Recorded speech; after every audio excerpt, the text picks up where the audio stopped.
দেখো তাহলে আমরা আজকে কি পড়বো 24-এর একটা অঙ্ক উদাহরণ 11 কাজ ক খ। হ্যাঁ আচ্ছা একটু মনোযোগ দিতে হবে। হ্যাঁ একটু মনোযোগ দিতে হবে। তাহলে দেখো কট এ সমান সমান বি বাই এ হলে মানে কট এ সমান সমান বি বাই এ হলে এখানে বলছে যে A sine A minus B কোজে by A sine A plus B কোজে এর মান নির্ণয় করো। ঠিক না? তাহলে এই জিনিসটা লক্ষ্য করবা যে অংশটুকু আমাদেরকে দিয়ে দিছে এই অংশটুক দিয়ে আমরা এই অংশটুক কি করব এর মান বের করব। এই অংশটুক দিয়ে এর মান কি করব বের করব। ঠিক আছে না? আচ্ছা প্রথমত আমরা যে কাজটা করব তারা যে অংশটুকু আমাদেরকে দিয়ে দেয় এই অংশটুকু আমরা লিখব। তাহলে এখন যদি আমরা সমাধান করি 24 সমাধান প্রথম কি লিখবা যে দেওয়া আছে কট এর সমান সমান বি বাই এ দেওয়া আছে কট এ সমান সমান বি বাই এ। এখন দেখো এই কটের সূত্র কি শিখছিলাম টেনে শিখছো কি সাইনে বাই কজে আর কোটে কি শিখছিলাম কজে বাই সাইনে। ঠিক না? এই যে কজে বাই সাইনে সমান সমান কি কোটে, তাই না?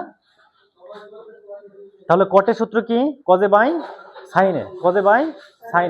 এখন দেখো আমরা কেন ভাঙাইলাম কারণ আমার কি দরকার সাইন দরকার আর কি দরকার কজ দরকার। সাইন আর কি দরকার কজ দরকার। কোটের সূত্র শিখছো কয়টা দুইটা।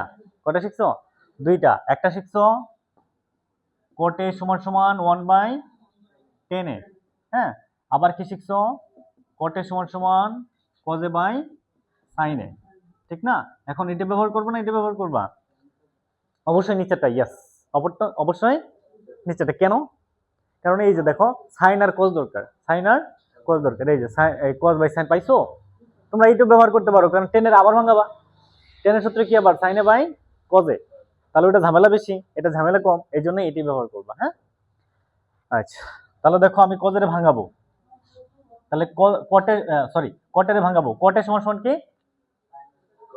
কজে বাই সাইনে। তাহলে কটে আমরা লিখতে পারবো কজে বাই সাইনে সমান সমান উপরে বি নিচে এ। ঠিক না? আচ্ছা দেখো তো সাইনটা হচ্ছে আমার আগে কসটা হচ্ছে কি পরে। দেখো এই মনে রাখবা কেমনে সাইনটা হচ্ছে আগে কসটা হচ্ছে পরে। এখন দেখো কসটা আমরা আগে পাইছি না সাইনটা আমরা পরে পাইছি না। বিষয়টা বুঝছো? এখানে কিন্তু লব বাই হর হিসেবে আছে। তো আমরা একটু মনে রাখবো যে আমার প্রথমে সাইন দরকার তারপরে কি দরকার কস দরকার। তোমাদের কালকে কি পড়েছিলাম বিপরীতকরণ করার জন্য কি করছিলাম এটা উপরে গেলে এটা নিচে আসে আবার এটা উপরে গেলে এটা নিচে আসবে। এক পাশে করা যায় না। এক পাশে করা যাবে না। যেহেতু আমার প্রথমে কি দরকার সাইন দরকার তারপর আমার কি দরকার কস দরকার। তাহলে এই সাইনটা আমি উপরে নিব কসটা আমি নিচে দিব। তাহলে এক পাশে করা যাবে না। তাহলে সাইনে দিলাম নিচেও কি করবা কজে। তাহলে এখানে কি হবে বলো তো সাবাস এ বাই বি। ওকে একটু ক্লিয়ার? আচ্ছা এখন দেখো সাইনের সাথে কি আছে কজের সাথে কি আছে আবার সাইনের সাথে কি আছে কজের সাথে কি আছে। এখানে সাইনের সাথে কিছু আছে নিয়ে আসা লাগবো না। আচ্ছা আবার কজের সাথে কি আছে এনে কি কজের সাথে বি আছে তাহলে কি করতে হবে নিয়ে আসতে হবে না। এটা বুঝছো কিনা বলো তো? নিয়ে আসার জন্য দেখো কি করি আমরা বা তাহলে আমার সাইনের সাথে কি দরকার এ কজের সাথে কি দরকার বি। এই দুইটা মানে এই দুইটা কি হিসেবে আছে ভাগ হিসেবে, তাই না? তাহলে দেখো আমি এই যে এ এই যে ভাগ বি দিলাম ইনটু এটা যা আছে তাই সাইনে বাই এই যে কজে সমান সমান। একটু লক্ষ্য করো সাইনের সাথে আমি কি নিয়ে আসলাম কেন নিয়ে আসলাম কারণ তারা চাইছে। কজের সাথে কি দরকার বি। এই দেখো কজের সাথে আমি বি নিয়েছি। এখন আছে কি হিসেবে ভাগ হিসেবে এই যে আমি ভাগ হিসেবে দিছি। তাহলে মূলত কি করলাম এ বাই বি দ্বারা গুণ করলাম না এটারে। এখন গুণ কি এক পাশে করলে চলবে এ পাশেও করা লাগবে না। এখানে অলরেডি এ বাই বি কিন্তু আছে এ বাই বি আছে না। তাহলে আমরা লিখবো এ বাই বি ইনটু দেখো এ বাই বি দ্বারা কি করলাম গুণ করলাম এখানে। তাহলে এখানে কি করতে হইব এ বাই বি দ্বারা গুণ করতে হবে, এই যে এ বাই বি। কারণ এক পাশে করা যাবে, এক পাশে করা যাবে না। এখন এইটুকু বুঝছো কিনা বলো তো? ঠিক আছে, মানে এ বাই বি দ্বারা আমি এখানেও গুণ করলাম, এখানেও গুণ করলাম। কেন গুণ করলাম? কারণ আমার সাইনের সাথে এ দরকার আর কজের সাথে বি দরকার। সাইনের সাথে কি দরকার? এ, কজের সাথে বি। ওকে, এখন দেখো এ দিয়ে এটারে গুণ করো তাহলে এ সাইনে, যেহেতু গুণ হিসেবে আছে। আবার বি দিয়ে কজের গুণ করো তাহলে বি কজে। হ্যাঁ, সমান সমান এ আর এ গুণ করলে কি হবে? A square. আর বি আর বি গুণ করলে কি হবে? B square. একটু ক্লিয়ার? আলহামদুলিল্লাহ। ওকে, এখন দেখো এখানে এ সাইনে, হ্যাঁ, আবার নিচে বি কজে, হ্যাঁ, উপরে কি নিচে কি উপরে কি নিচে কি উপরে কি নিচে কি।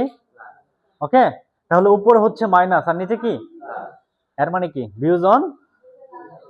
দেখছো কালকে পড়লাম না, বিয়োজন বিয়োজন, বুঝতেছো বিষয়টা? আচ্ছা, যদি বিয়োজন যোজন করি আমরা কি করি? লবটাকে ঠিক রাখি না? লবটাকে কি করি? ঠিক রাখি। তাহলে এই দাগটা অবশ্যই দিবা, এ সাইনে ঠিক রাখো, এ সাইনে, আবার নিচেও এ সাইনে কি করবা? ঠিক রাখবা, ঠিক না? মানে লবেরে ওই যে প্রথমে ঠিক রাখবা এ সাইনে, নিচেও এ সাইন এ। করতেছি বিয়োজন যোজন, বিয়োজন যোজন, তাহলে বিয়োজন মানে কি মাইনাস, যোজন মানে, বুঝছো? তারপরে নিচে হর কত আছে? বি কজে, এখানেও বি কজে দিব, এখানেও বি কজে দিব। তাহলে আমরা লিখবো বি কজে আর এখানে বি কজে। এই সমান সমান চিহ্ন দিবা। এখন কি এক পাশে করা যাবে না? তাহলে এই পাশে করতে হবে। এই পাশে আমি বলবো না, এই পাশে তোমরা বলবা। তাহলে দেখো কি করব, প্রথমে একটা দাগ দিব। প্রথমে কি করব বলো তো? ইয়াস, প্রথমে কি লিখবো? এ স্কয়ার, উপরেও লিখবো নিচেও লিখবো। করতেছে কি বিয়োজন যোজন, বিয়োজন যোজন, তাহলে উপরে কি দিব আর নিচে কি দিব? শাবাশ, উপরে মাইনাস নিচে প্লাস। তারপরে কি করবো জানি? হট, হ্যাঁ, B square by B square. শাবাশ, এইটুকু বুঝছো কিনা বলো? সবার ক্লিয়ার? যদি ক্লিয়ার হয়, এখন দেখো আমার কিন্তু এই অংশটুকের মানই তারা চাইছে। এই যে দেখো এই অংশটুকের মানই তারা চাইছে, দেখছো মিলছে?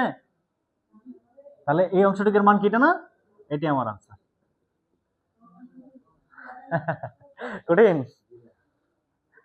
খালি লজিক। হ্যাঁ, করো।